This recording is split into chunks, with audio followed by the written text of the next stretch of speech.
현재에 대한 이야기입니다. 자, 가볼게요. 141페이지 보세요. 완벽한 선택이란 없습니다. 옳은 선택은 없는 겁니다. 선택을 하고 어떻게 해요? 옳게 만드는 과정이 있을 뿐입니다. 다시 한번요. 완벽한 선택이란 없고요. 옳은 선택은 없는 거예요. 선택을 하고 어떻게 옳게 만드는 과정이 있을 뿐이다. 그리고 모든 선택에는 정답과 오답이 공존하는데 어떤 것이 옳은지 고민하지 말고 일단 어떻게요? 선택을 먼저 해봤으면 좋겠습니다. 선택을 하고 어떻게 해요? 옳게 만드는 과정이 훨씬 중요한 거라는 거죠.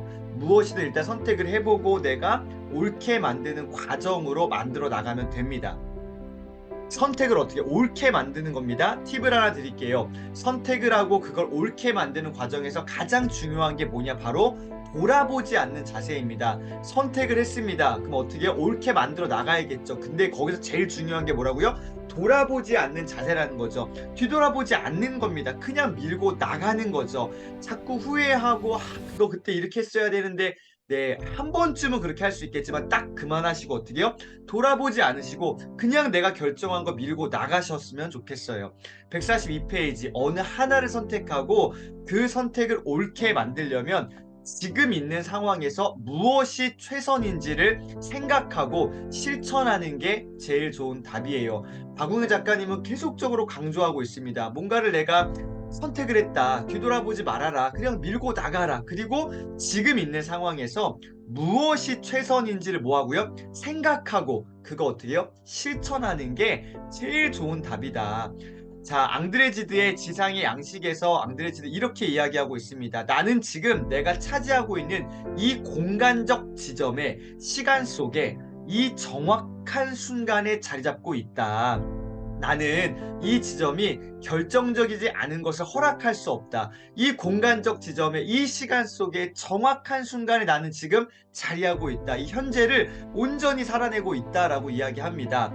지상의 양식에서 앙드레지드가 순간에 대한 현재에 대한 이야기를 몇 가지 했거든요. 한번 살펴볼게요. 첫 번째, 나는 나의 모든 재산을 내 몸속에 지녔다. 내 자체에 대해서, 지금 오늘 이 시간에 대해서 생각하는 거죠. 두 번째, 결코 미래 속에서 답을 찾으려고 하지 말라. 모든 행복은 우연히 마주치는 것이다. 오늘 지금 여기 순간에 답이 있다라는 거고요. 세 번째, 우리는 순간에 찍히는 사진과 같은 생을 벗어나면 아무것도 아니다. 순간이 중요하다라는 것을 강조하고 있습니다.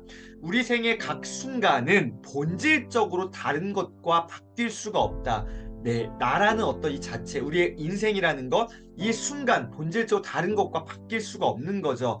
마지막 다섯 번째입니다. 때로는 오직 그 순간에만 내 마음을 쏟아야 된다. 순간의 마음을 쏟아야 된다라고 하면서 결론적으로 이렇게 한번 또 정리해 보겠습니다. 인간의 어떤 삶이라는 것은 우리의 인생이라는 것은 현재의 순간들의 지속적인 일어남이다. 앙드레지드가 얘기했습니다. 순간들의 지속적인 일어남이 뭐라고요? 현재를 온전히 살아내는 것. 그게 우리의 인생이다라고 앙드레지드는 계속해서 얘기하고 있습니다.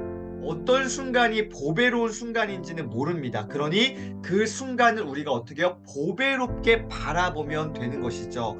나폴레옹이 또 이런 얘기를 했습니다. 후회는 또 다른 잘못의 시작일 뿐이다. 맞는 말입니다. 앞서 말씀드렸지만 뭔가 내가 결정해놓고 후회하면 뭐가 달라질까요? 또 다른 잘못의 시작일 뿐이라는 거죠. 선택을 했습니까? 선택을 한 이상 그게 지금 내가 가지고 있는 결정적인 순간 현재라는 것이죠. 자, 여기서 하나의 좀 어떤 문장을 뽑아내고 싶습니다. 순간을 어떻게 해요? 보배롭게 바라봤으면 좋겠습니다. 똑같은 것을 내가 바라본다 하더라도 어떻게 해요? 긍정적인 걸 뭐냐? 부정적인 건 뭐냐? 우리의 어떤 결정에 따른 것이죠. 순간을 보배롭게 바라봤으면 좋겠습니다. 자, 145페이지. 며칠 전 아내와 차를 타고 그 언덕길을 내려가는데 아내가 말해요. 여기에 가로수도 단풍이 참 예쁘다. 순간 또 깨달은 거죠. 아, 여기에 있는 가을을 나는 왜 가을이라고 치지 않았을까? 왜 그 너그러운 가을이 내장산에만 온다고 생각했을까? 여기에도 내 집 앞에도 성큼 가을이 와 있었구나.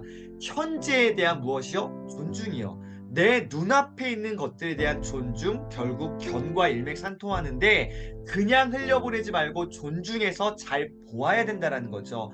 보배롭게 바라봤으면 좋겠습니다. 현재에 대한 존중이요. 그냥 흘려보내지 말고 존중해서 제대로 바라봤으면 좋겠습니다. 149페이지 가장 중요한 문장이라고 저는 생각합니다. 순간의 의미를 부여해야 한다. 그렇지 않으면 우리의 삶은 의미 없는 순간들의 합이 된다.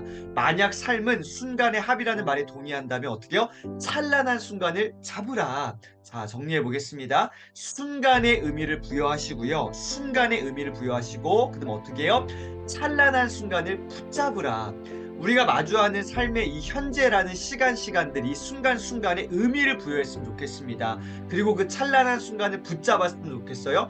보배로운 어떤 우리의 시선으로 그것들을 바라보고요. 자, 나의 선택을 옳게 만드세요. 여러분의 현재를 믿으세요. 순간순간 의미를 부여하면 내 삶은 의미 있는 삶이 되는 겁니다. 다시 한번요. 순간순간에 의미를 부여하면 나의 삶은, 여러분의 삶은 어떻게 해요? 의미 있는 삶이 되는 겁니다. 순간에 이름을 붙여주고 의미를 불어넣으면 모든 순간이 나에게 다가와 내 인생의 꽃이 되어줄 겁니다. 순간순간 의미를 부여하면 나의 삶을 어떻게 해요? 의미 있는 삶이 된다. 너무나 멋진 문장이라고 저는 확신하고 생각합니다. 순간순간에 의미를 부여하면 나의 삶은, 여러분의 삶은 의미 있는 삶이 된다. 와, 맞습니다. 마지막 한 페이지 정리해 보겠습니다. 박웅영 작가님의 8단어에서 현재라는 키워드 마지막 정리해 볼게요. 당신의 현재에 답이 있다. 그 답을 어떻게 해요? 옳게 만들어가라. 오늘 뭔가를 선택하셨습니까? 뒤돌아보지 않으셨으면 좋겠어요. 그것을 어떻게 옳게 만들어 나가는 과정만 있을 뿐이고요. 내가 어떻게 해요? 바라보는 그 시선이 좀 이렇게 보배롭게 바라봤으면 좋겠습니다. 내가 마주하고 있는 순간순간의 것들을 정말 보배롭게 바라보시고요. 그 답들을 옳게 만들어 나가는 현재에 집중해 보셨으면 좋겠습니다. 찬란한 순간을 잡으라. 현재에 대한 이야기를 나눴는데요. 찬란한 순간들을 마주하시고 그 순간들을 붙잡으시는 오늘 하루 되시기를 응원드리겠습니다. 오늘도 함께 해주셔서 감사합니다. 오늘 하루도 멋진 하루 만드세요. 감사합니다. 자.